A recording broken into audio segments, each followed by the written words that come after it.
This is Inside Indiana Business Radio for the morning of Monday, October 31, brought to you by That's Good HR.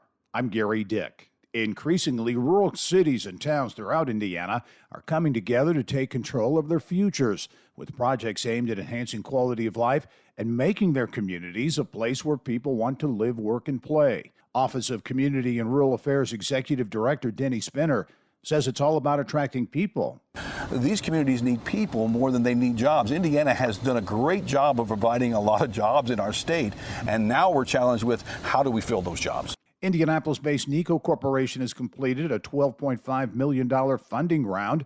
The company, which makes devices for minimally invasive neurosurgical care, says it will use the oversubscribed round to scale its business and add up to 15 jobs.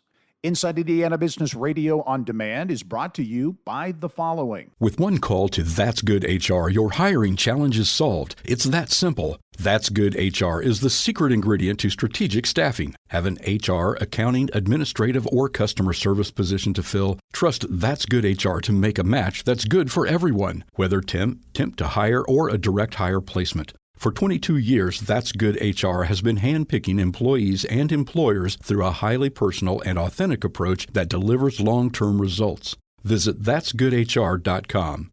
Remember, the match matters.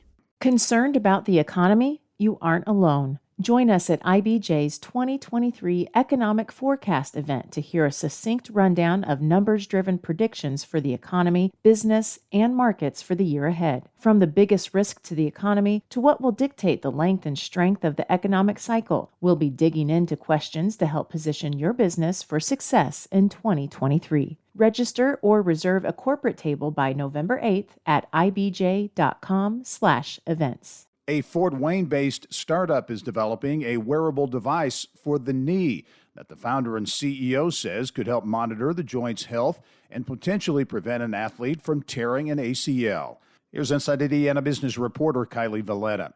A former athlete himself, Kyle Craig says his passion is to help prevent major injuries before they happen, and the first his device will target is ACL tears.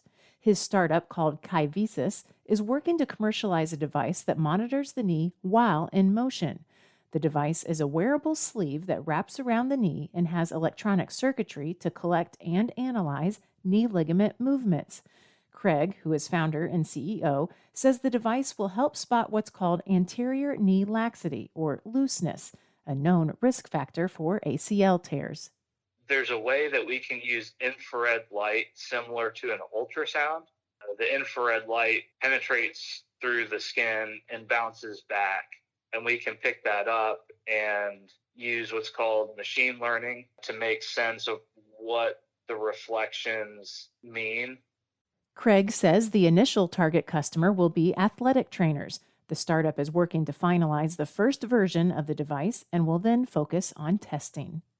Kylie Valletta, Inside Indiana Business Radio.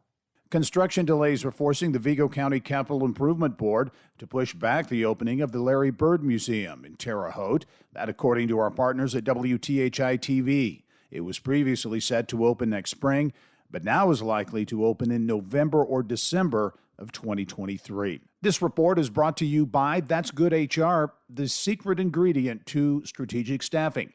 Visit that'sgoodhr.com for more information. This is Gary Dick for Inside Indiana Business Radio on Demand.